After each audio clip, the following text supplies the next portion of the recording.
Bonjour et bienvenue dans Info Express bilingue. Voici l'essentiel de l'actualité. 观众朋友您好，欢迎收看双语快讯。下面请看详细内容。 2 mois environ après les JO de Paris 2024, un rapport publié en annexe du projet de loi des finances 2025 évalue à environ 100 millions d'euros la cérémonie d'ouverture des Jeux olympiques. Ce montant est entièrement pris en charge par le comité olympique et financé en quasi-intégralité par des recettes privées, c'est-à-dire du comité international olympique, des entreprises partenaires, de la billetterie des Jeux ou encore des licences. 距离2024年巴黎奥运会结束约2个月，2025财政法案的附录当中发布了一份报告，估算奥运会开幕式的费用约为1亿欧元，全部由奥组委承担，几乎完全由国际奥委会、合作企业、门票收入和授权费用等私人收入提供资金。 Maisons inondées, marchandises perdues, voitures emportées. Après les dégâts provoqués par les pluies et crues des 17 et 18 octobre dans plusieurs régions de France, la Caisse centrale de réassurance a estimé ce mercredi 23 octobre entre 350 et 420 millions d'euros le coût global de ces dégâts. 房屋被淹，货物丢失，汽车被冲走。在10月17号和18号的暴雨和洪水给法国多个地区造成严重破坏后，中央再保险公司在10月23号估算损失总额在3.5亿至4.2亿欧元之间。 Réindustrialiser la France permettrait de réduire les émissions de CO2. C'est le constat établi par l'Institut économique privé Rexcode. Selon cet institut, produire en France est bien souvent plus vertueux pour le climat qu'importer. Ainsi, par exemple, comme le précise Rexcode, les émissions de gaz à effet de serre françaises sont en baisse continue depuis 1990.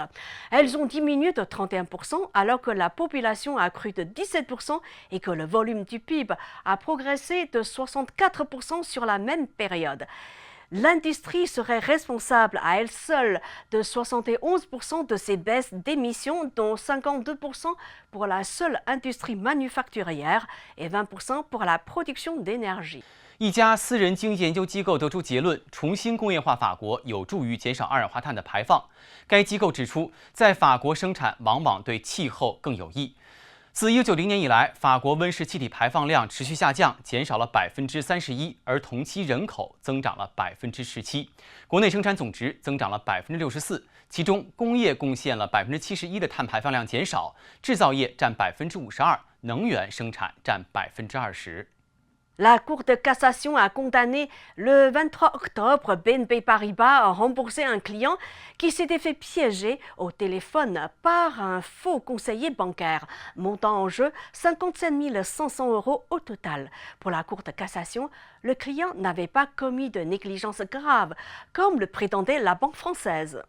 法国最高法院10月23号判决，法国巴黎银行需向一名因电话骗局而受骗的客户退还共计57500欧元。